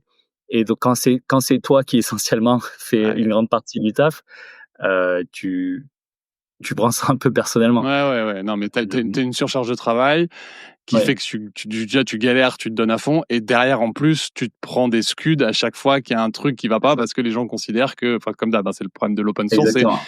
ils prennent ça un peu pour un dû, quoi. Ouais. Exactement. Et après, il y a aussi le côté un petit peu compliqué des contributeurs, donc qui sont en dehors de Joyent, qui eux ont énormément de ressentiment envers Joyent et de façon. Moi, tu vois, ma position, ça a toujours été de dire bon ben voilà, moi mon taf, c'est de bosser pour cette boîte, c'est aussi de faire en sorte que les utilisateurs de Node ne soient pas lésés. Donc je vais pas les laisser tomber et aller bosser sur autre chose. Mais en même temps, les contributeurs qui eux sont insatisfaits de la gouvernance, je compatis aussi, tu vois. J'ai pas de, j'essayais de pas prendre de camp, mais derrière il y avait quand même beaucoup de tensions et donc beaucoup de ressentiment donc des contributeurs en dehors de Joyent envers Joyent. Il y avait aussi euh, je pense qu'il y a eu des communications très très maladroites et très malvenues, je pense aussi de la direction de Joyent à l'époque, qui parfois avait tendance à traiter avec un peu de condescendance ces contributeurs-là. Et donc moi, étant employé de cette entreprise-là, bah, ça me mettait en porte-à-faux aussi envers cette communauté. Donc je me retrouvais avec un petit peu étant l'image de la gouvernance de cette boîte, alors que je partageais pas nécessairement toutes les décisions. Oui. Mais comme tu es un peu le tech principal, les C'est techs, ça. ils t'attribuent toute la com, en fait. Ils t'attribuent tout la façon de voir le projet. Ouais. Ah, dur. Exactement. Donc ça, c'était dur. Et du coup, bah, pour moi, c'était très compliqué d'évoluer dans cet environnement-là. Et c'est pour ça, notamment, que je me suis détaché de ce projet. Je me suis dit, là, aujourd'hui, ça devient plus du tout quelque chose de sain pour moi. Ok. Et donc, j'ai besoin de prendre du recul, quoi. Ok. Et donc, t'arrêtes le Node? Ouais, bah, j'arrête de contribuer au projet. Moi, ce que j'ai fait, en fait, c'est que j'ai dit aux gens, bah, écoutez, au moment où les deux projets après se sont mis d'accord pour merger ensemble, Ok. pour moi, c'était OK. C'est-à-dire les utilisateurs de Node pouvaient continuer à avoir un support, puisque là, maintenant, tout le monde a à nouveau travaillé sur le projet officiel Node. Et donc, j'ai dit aux gens, bah, je vous passe le truc. Moi, je vais plus faire le maintien des versions 0.10, 0.12 à l'époque. Voilà. Si vous avez besoin de quoi que ce soit, je peux ponctuellement intervenir si j'ai plus de contexte sur un problème récent ou autre. Mais sinon, Parce que je vous laisse. ça, c'est après, t'avais quitté Joyent à ce moment-là? Non, je travaillais toujours chez Joyent. Ok. Je travaillais sur leur infrastructure publique et privée qui utilisait énormément Node. En fait, toute l'infrastructure utilisait Node. Mais une fois que donc Node.js et IOJS fork, Ouais, finalement on finit par se remettre d'accord pour dire ok, ouais, en fait c'est un peu le bordel là, rejoignons nos forces. ouais. Joyent dans ce moment-là, enfin tu vois parce qu'à la fin du coup ils ont plus, quand ça merge, il faut se mettre d'accord, et j'imagine qu'ils ont plus l'IP, c'est ça? Il y a un truc qui change ou pas? En fait, ce qui se passe, c'est que ils ont toujours l'IP, mais le projet est mis sous la gouvernance de la Fondation Linux, D'accord. et, Ok. qui est un organisme qui est spécialisé dans la gouvernance de projet. Et Ok. donc là, il y a une garantie pour les contributeurs qu'il va y avoir une gouvernance ouverte et qui n'est pas basée seulement sur la direction d'une seule entreprise. D'accord. Mais donc du coup tu n'es plus payé pour contribuer à ce moment-là. Enfin t'es payé, je sais pas. J'aurais pu, mais pour moi, c'était devenu Chargé, trop quoi. compliqué. Ouais. Ouais, j'avais des gens, par exemple, je te donne un exemple très concret, hein. Je suis à San Francisco à une conférence tech. Un dev me demande qu'est-ce qui va sortir dans la prochaine release Node. Je lui parle, on est décontracté, tu vois, il y a pas de problème. Et il y a un mec un autre contributeur qui est plutôt à l'époque, au moment du fork, du côté du fork, et qui vient et qui en gros me trash talk et dit non mais elle écoute pas, Ouais. euh, tu vois. Et tu dis ok mais moi j'ai rien, Ouais, j'ai ouais, rien ouais. contre toi. J'essaie juste d'expliquer à cette personne qui utilise notre software ce qu'on va faire, tu vois. Ouais, tu vois. Mais j'ai pas de problème si cette personne, elle me dit, je veux utiliser IOJS. Moi, tu vois, jamais eu de problème avec ça. Donc voilà, c'était pas un environnement dans lequel j'avais envie Oui, de. oui, oui, puis tu as envie de te détacher, de passer à autre chose, ouais, je comprends. Et passer à autre chose, ça veut dire quoi? Ça veut dire aller chez Netflix, c'est ça? Ouais, bah, c'est ça. Effectivement, ouais. Donc chez Joyent où il y avait énormément de gens de grande qualité techniquement, j'ai beaucoup appris, et notamment. Donc j'ai bossé sur le projet Node qui était en runtime que Netflix commençait à utiliser de plus en plus pour notamment faire en fait, c'était leur back-end pour front-end, entre guillemets, donc leur couche derrière, euh, toute la couche qui gérait absolument toutes les connexions et qui permettait notamment de la protection contre le DDoS, etc., etc. Ça arrivait sur un layer d'infrastructure qui était des services Node et qui permettait d'ajouter un petit peu de logique pour que les équipes qui géraient les services applicatifs derrière puissent pouvoir avoir un layer intermédiaire, et quand ils faisaient des changements à leur API, quand ils faisaient des changements à leurs clients, qu'ils puissent avoir des adapteurs, entre guillemets, Oui, OK. faire des migrations et des changements beaucoup plus rapidement. Peut-être pour essayer de vulgariser ça, tu as ce qu'on appelle des clients. C'est-à-dire, toi, tu as des ordinateurs, des télévisions, même des Ouais, des consoles, des téléphones, mobiles. Tout ouais, ça, ils ont chacun leur techno pour parler avec Netflix. c'est Netflix, ils ont plein de services qui fournissent plein de choses, le streaming, j'imagine la recherche, ce genre de choses. ouais, Et toi, en fait, tu crées je sais pas si c'est un monolithe, mais en fait, c'est quand même une couche entre ces deux-là pour c'est ça, faciliter les communications c'est ça, et les standardiser, quoi. C'est ça qu'on c'est appelle ça le exactement. back-end for front-end. Ouais, ouais, c'est ça exactement. Et donc ils utilisaient Node pour ce layer-là. Et moi, bah, j'avais acquis cette expertise sur le runtime Node. J'avais aussi acquis une expertise sur un outil qui était un debugger post-mortem, donc c'est-à-dire au sens on débug un problème après que le programme est terminé. Et donc ça, c'est basé encore une fois sur les core dumps. Donc ça rejoint un petit peu le thème des Ouais. core dumps dans les jeux vidéo. Et donc c'est une techno qui avait été développée chez Joyent, notamment par Dave Pachico et Brian Cantrell, qui sont des gens extrêmement brillants. Parce qu'attends, juste, je veux t'arrêter là-dessus 2 secondes, parce qu'aujourd'hui, le core dump, c'est un peu le truc classique du C++. Ton C++, il crache, ça te pond un core dump, c'est un peu le fonctionnement normal. Mais par contre, dans un langage comme JavaScript, un langage interprété, c'est pas naturel. Quand le truc, il crache, en fait, par défaut, c'est pas ce qu'il fait, en fait. Il te pond pas l'état de la En mémoire. fait, n'importe quel programme natif sur un système Unix, on va dire, parce que bon, euh, tu peux imaginer des tonnes mais sur un système classique, un système d'exploitation Ouais. classique, un programme natif a vocation à laisser un core dump quand il crache. Un core dump, c'est vraiment un concept qui est très très très vieux, qui date de bien avant Unix, Windows ou autre. Ouais. Euh, et donc, C'est un peu, j'ai une analogie qui me vient, c'est un peu les photos de la scène de crime, tu vois, c'est le truc qu'il ouais, a ouais, c'est planté, exactement ça. il te laisse tous les détails pour que tu puisses comprendre ce qui s'est passé, en gros. C'est exactement ça. Et donc là, tu vois, tu parlais de bon les programmes JavaScript. Est-ce que tu peux avoir un core dump? Bon, il se trouve que aujourd'hui, beaucoup de programmes JavaScript vont tourner par exemple dans un navigateur comme Chrome par exemple. Mais Chrome, si Chrome crash, tu Ok. peux avoir un core dump. Oui.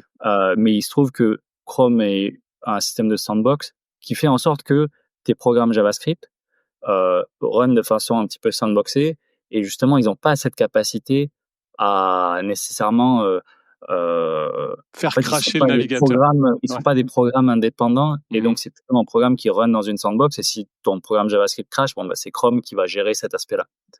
Ok. Et Chrome va pas être en difficulté par Oui, rapport à. en fait, c'est pas le même type de crash que ces fameux crash C++. C'est-à-dire que c'est comme un petit bout de code exécuté par un plus C'est grand ça, système qui crache à l'intérieur et donc il ne fait pas crasher le plus grand système. c'est ça, exactement. Donc là, le gros avantage, en fait, tout le concept, c'était de dire quand tu écris un programme qui est censé orchestrer des aspects importants d'un système, il y a quelque chose qui est assez important, qui est que tu vas avoir, et surtout à une échelle assez grande, tu vas avoir des problèmes assez pointus. Tu vas avoir des problèmes assez complexes. Tu vas avoir vraiment des edge cases qui sont normalement assez peu communs, Et difficile à assez peu reproduire, en probables, fait. Ouais. difficiles à reproduire exactement, assez peu probables. Mais comme tu fais tourner tout ça à une grande échelle, en fait, le très très peu probable devient assez possible, et donc ça arrive. Et du coup, en plus de ça, tu peux pas te permettre de dire: «Ah attends, en fait, donc tu peux pas reproduire parce que difficile à reproduire, rare, difficile à reproduire. 2, tu peux pas juste dire: "Quand ça arrive, en fait, je veux mettre le truc en pause"». Pourquoi? Parce que le software, que tu mettras en pause, il sert à servir, des choses qui ne peuvent pas s'arrêter. Ouais. Parce que si tu les arrêtes, tu as des pénalités, parce que les gens se plaignent, sur Twitter et cetera. Oui, Donc c'est la production Netflix, c'est-à-dire que c'est le chiffre d'affaires aussi de exactement, Netflix voilà. qui Et donc, ce que tu dis, c'est, OK, dans ce cas-là, on va investiguer le problème une fois que le programme a crashé, et pour ça, il faut être capable d'examiner tout l'état du programme au moment où il a crashé. Les core dumps, ils prennent un snapshot de la scène de crime, donc de la mémoire, Mmh. et après, c'est à toi de pouvoir, en gros, reverse engineer ce qu'il y a dans ce core dump, donc dans ce contenu de mémoire, et de pouvoir trouver, en fait, d'être capable de sortir du sens de ça. OK. Et ça, c'est des choses qui existent depuis longtemps pour des programmes natifs, C, C++, et cetera, parce que, ça fait très longtemps, en fait, que tous les formats de code exécutable, ils sont aussi faits pour ça. Heu, Ils sont faits pour être structurés de façon à être exploitables par des outils externes.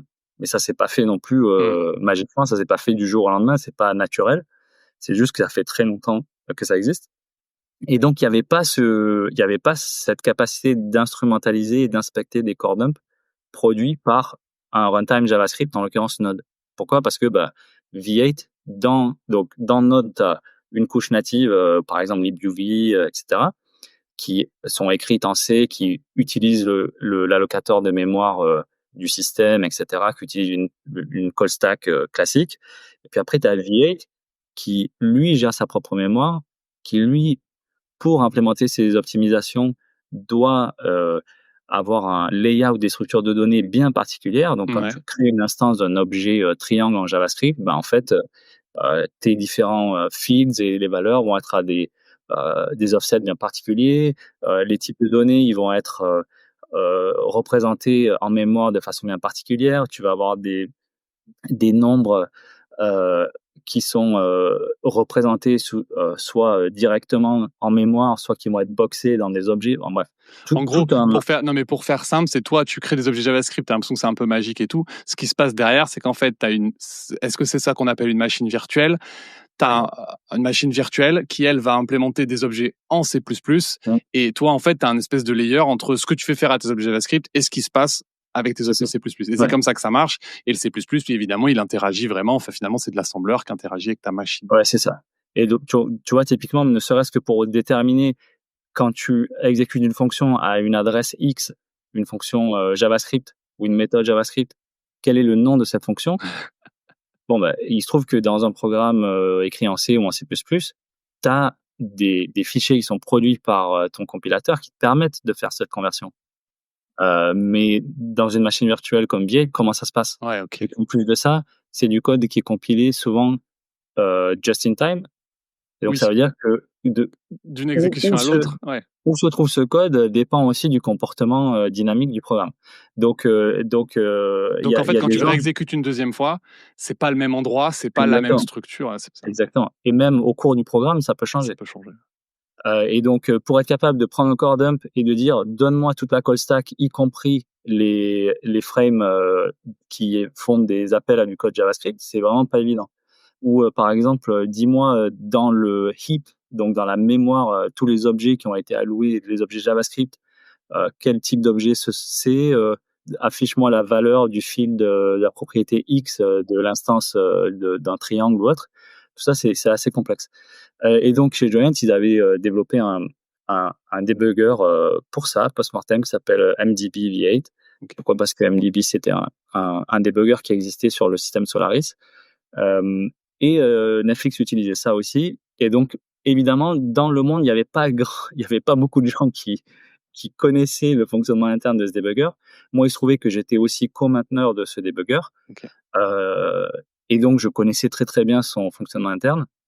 Et donc, pour toutes ces raisons, c'est sûr que Netflix s'était intéressé à avoir quelqu'un qui connaissait à la fois le corps de Node, le runtime, et aussi qui connaissait les mécanismes internes de ce débugger. Donc, moi, je suis allé chez Netflix pour ça, donc pour travailler pour leur infrastructure Node.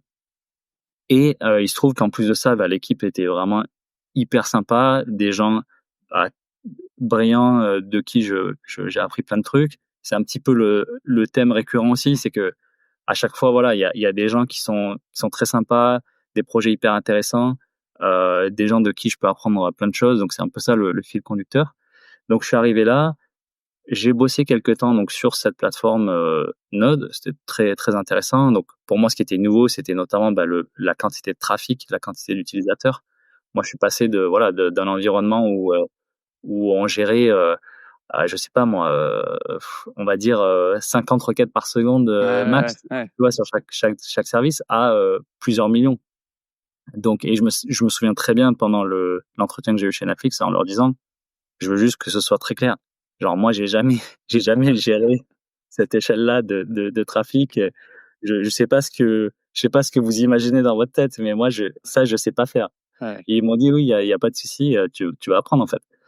Euh, et donc c'était très cool, très intéressant.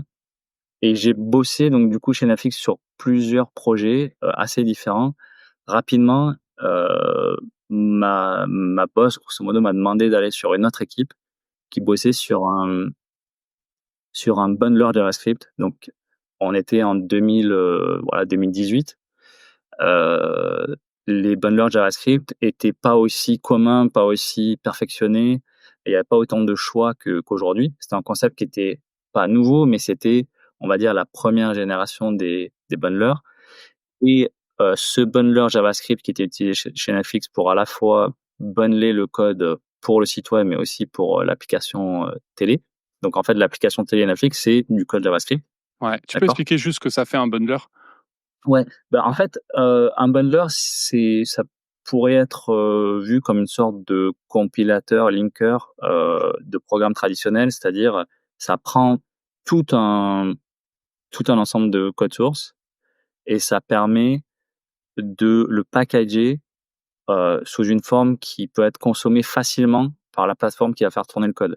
Donc à l'époque, pour un navigateur, ça voulait dire prendre plein de fichiers de code source JavaScript et le transformer en un seul fichier qui soit exécutable par le Et navigateur souvent et plus concis aussi, plus léger.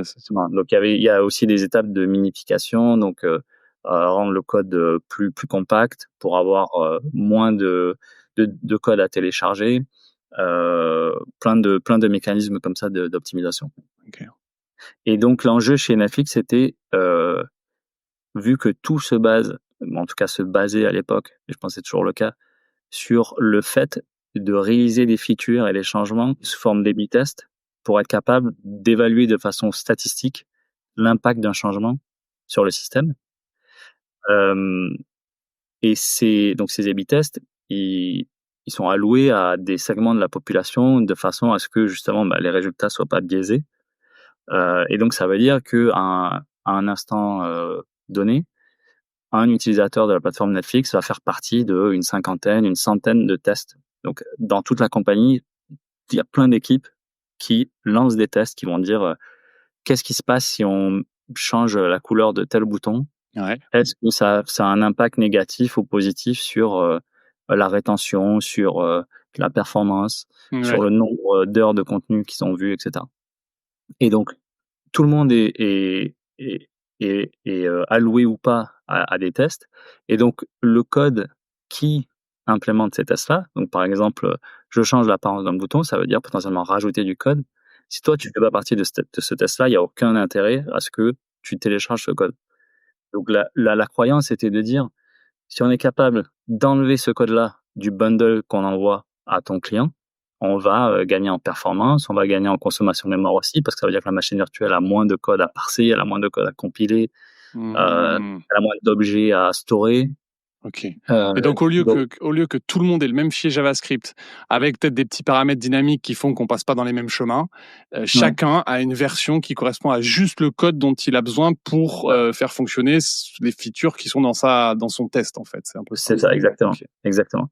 Et donc, du coup, c'était un bundler qui, à la fois, permettait aux développeurs de spécifier, donc voici ce code-là, il est fait pour tel test et pour telle variante de tel test. Donc, il y avait un aspect, être capable de avoir une espèce de DSL de langage spécifique qui permet de spécifier ça. Et après, côté compilation, donc du code dans un bundle, et aussi côté serveur, il y avait cette capacité à dire, quand un client me dit, donne-moi le code JavaScript de l'application et voici les tests auxquels j'ai été alloué, tu es capable de générer dynamiquement un bundle qui contient juste le code pour ces tests-là. Ok. Donc voilà. Plus tard, pour l'application télé notamment, c'est quelque chose qui a été remplacé par Webpack. Et en fait, on s'est rendu compte que pour une plateforme comme la plateforme télé, en fait, ça avait pas tant d'intérêt que ça de faire ce bundling dynamique. Ce qu'il faut voir aussi, c'est que JavaScript, c'est un écosystème qui est foisonnant. Il y a tellement de gens brillants qui travaillent sur tous ces sujets que c'est assez compliqué avec une équipe de 3-4 personnes qui, en plus de ça, a une infrastructure de serveur à maintenir, etc. C'est assez compliqué de rester au cutting edge de l'innovation, entre guillemets. C'est très compliqué d'être compétitif par rapport à la planète entière qui innove sans arrêt. C'est clair. Donc ça n'a pas trop de sens nécessairement de garder cette techno in-house, on va dire. Ok. Et pourquoi? Parce que Webpack faisait cette techno, ou parce que finalement le gain de cette techno, on s'est aperçu, tu disais pour la télé, ça n'a pas trop d'intérêt. C'est quoi qui n'avait pas trop d'intérêt sur la télé? C'est que en fait, économiser quelques centaines de kilo-octets ou ça avait très très peu d'impact sur le temps de démarrage de l'application, sur la mémoire utilisée, qu'en fait il y avait d'autres façons. C'était pas le goût d'étranglement, quoi. C'était Exactement. Il y avait d'autres façons d'avoir la même performance. Ça pouvait être, par exemple, avoir plusieurs chunks. Donc, séparer ton bundle en plusieurs chunks. Ouais.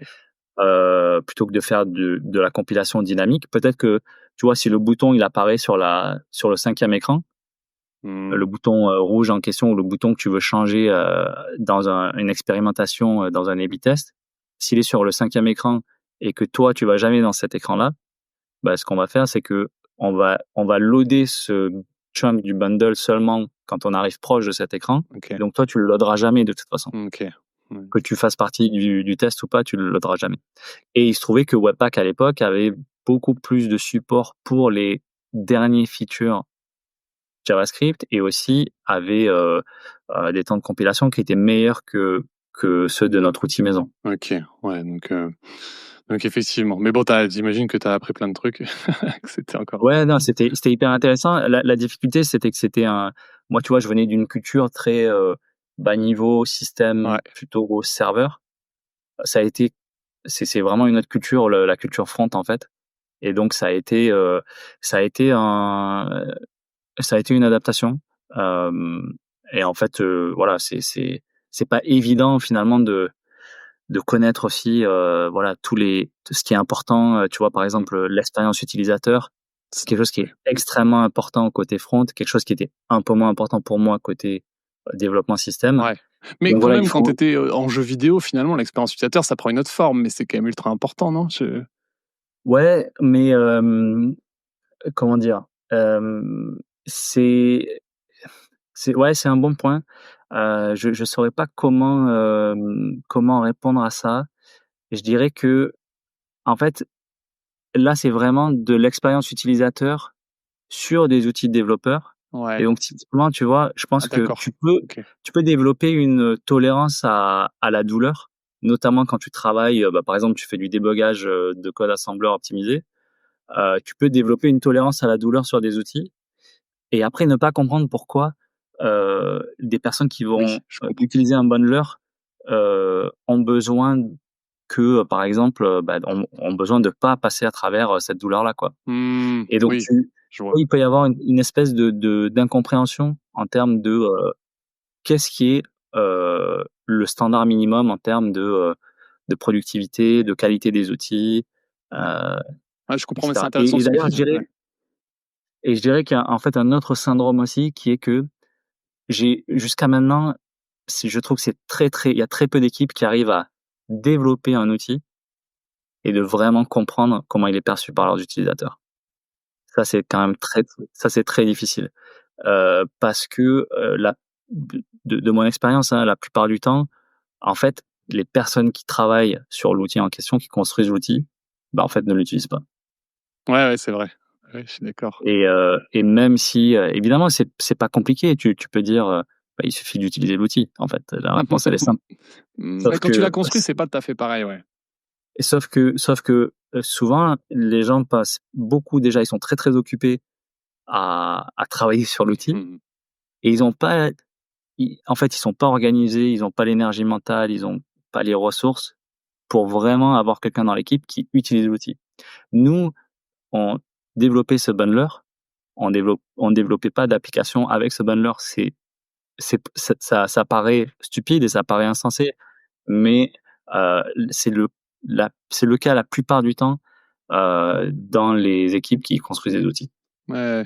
Non, mais c'est parce qu'en fait, quand c'est des outils, entre guillemets, user facing, tu as le produit pour ça, en fait. Tu as une équipe produit qui est quand même censée aussi se mettre à la place de l'utilisateur, faire cette discovery-là et tout. Mais quand tu Oui. produis quelque chose à destination des développeurs, enfin, en tout cas, dans ce cas particulier, effectivement, je comprends. C'est toi, tu ne développais pas des features, pour la plateforme. Donc Tout après, à on fait. aurait pu te faire vas-y, pendant 2 semaines, tu vas développer. Mais bon, c'est pas toujours simple, en fait, de dire: «On va te prendre 2 semaines de ton temps». Exactement, On va faire exactement, autre chose, quoi. exactement. Ok, eh ben, écoute, on a fait un bon tour, Julien, c'est cool. J'avais encore quelques questions, mais bon, ça commence à faire un peu long. Je vais pas te retenir trop longtemps. Peut-être juste après Netflix, je voulais vite fait passer sur tes rentrées des US, du coup. Ouais. Un petit peu, pourquoi t'es rentré des US? Ce sera peut-être ma question de fin. Ouais. Écoute, moi, je suis rentré des US parce que donc j'habitais donc à Vancouver sur la côte ouest, de 2014 à 2018. Je suis allé aux US en 2018. Hem, j'ai commencé, ça faisait donc en 2018, ça faisait 12 ans que j'étais pas en France, j'étais pas en Europe et j'ai commencé à me rendre compte de plusieurs choses, hem, notamment, par exemple, le fait que parler anglais pour moi, au quotidien, c'était un peu compliqué parce que j'avais l'impression d'être une autre personne. J'avais l'impression de jouer un rôle. Donc c'était un peu compliqué. Je me rendais compte que les personnes avec qui je connectais le plus, c'était souvent des personnes qui étaient proches de moi culturellement, donc des personnes, voilà, d'Europe du Sud ou ça pouvait même être, des personnes d'Amérique du Sud. J'avais du mal à connecter vraiment de façon, significative avec, par exemple, des personnes en Amérique du Nord. Et puis sur la côte ouest, je trouve, mais tout ça, c'est subjectif et c'est Ouais, pas du ouais. tout un jugement de valeur. Je trouve sur la côte ouest, en Amérique du Nord, il y a un aspect, on va dire, pionnier, un peu froid, un peu pragmatique et je pense, ma théorie un petit peu fumeuse, sur le sujet, c'est que c'est un endroit qui a été récemment colonisé. Ça a été colonisé, c'est très vieux. Il y a des très vieilles civilisations qui ont été, exterminées malheureusement, mais ça a été colonisé par les Européens, heu, récemment. Donc c'est des endroits qui sont pas pas vieux en termes de culture, européenne et donc pendant longtemps et encore aujourd'hui, je pense, c'est des endroits où les gens vont pour reconstruire leur vie ou construire leur vie, Ok. mais ils y vont pas pour, aller écrire des pièces de théâtre et faire des films d'art et d'essai, tu vois? Hmm. Et il y a des arbres à couper, il y a des bâtiments à construire, il y a des vies à reconstruire.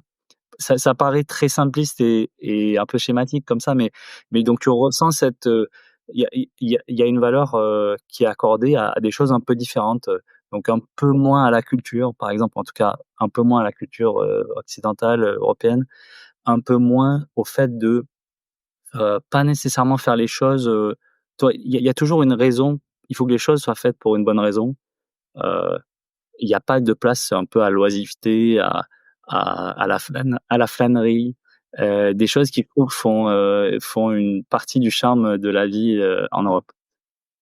Ok, il y Donc a aussi un aspect enfin, dans ce que tu dis, j'entends un truc qui est, il regarde beaucoup en avant, il regarde pas beaucoup en arrière, quoi. C'est vraiment 100% tourné sur l'avant. il y a ça aussi, ouais, effectivement, il y a ça aussi.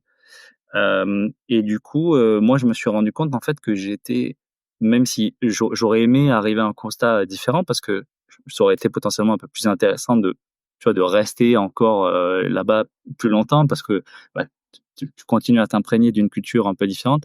Et bon, je me suis rendu compte que finalement j'étais, français, que c'était Ouais, ton ma ADN, culture, et c'était ce que j'aimais, OK.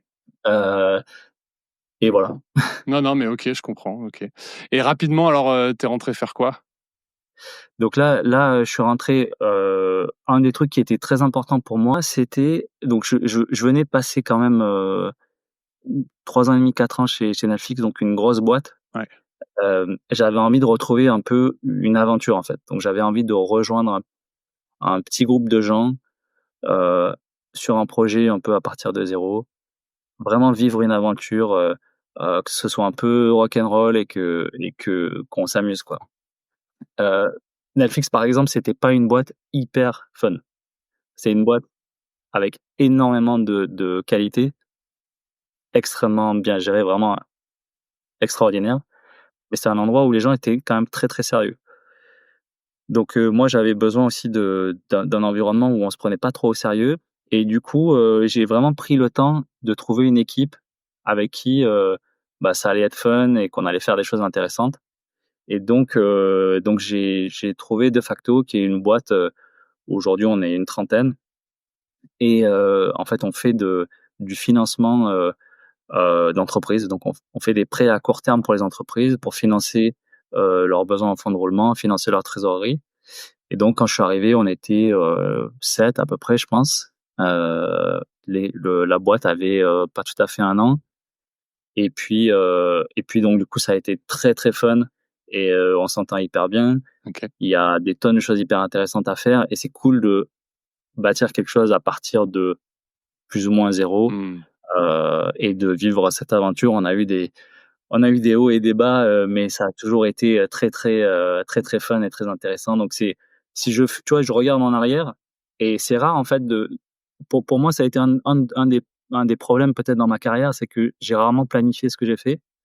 Mais là, tu vois, je me suis vraiment fixé un objectif de rejoindre une équipe avec qui j'allais vivre une aventure, et je regarde, et je me dis: «Bah, en fait, c'est exactement ce que j'ai fait». Et donc ça, c'est quand même assez satisfaisant de se dire: «J'ai planifié le truc et ça s'est passé, comme j'avais envie que ça se passe». Oui, c'est C'est vrai assez que rare. ouais, ouais, c'est vrai que quand je pense à notamment à l'épisode Node où ça s'est pas vraiment passé comme tu avais prévu. Mais non, mais c'est cool parce qu'effectivement, je pense qu'en plus ça rejoint le côté où tu t'es dit: «J'ai envie d'une aventure un petit peu peut-être plus, humaine, en rentrant», et du coup trouver une petite start-up où il y a voilà, où tu peux Ouais, faire des choses assez cool, tu vois? Je ouais, pense, cool, être, c'est hyper intéressant ce que tu dis. Je pense que tu peux être, brillant et comment dire? Dédié, enfin en tout cas, tu vois? Aller vraiment, essayer de faire quelque chose de compliqué et beaucoup te dédier à ce ouais, ce ce truc-là, donc travailler dur, mais tout en étant un peu fun et sans se prendre la tête. ouais, Et c'est ça. je pense que tu peux concilier Exactement. les 2 et il faut pas l'oublier. Exactement, exactement, ouais. Bon, bah, cool Julien, c'était vraiment, hyper intéressant. Merci beaucoup pour cet échange. Est-ce que je peux te laisser Merci à toi. un petit mot de la fin?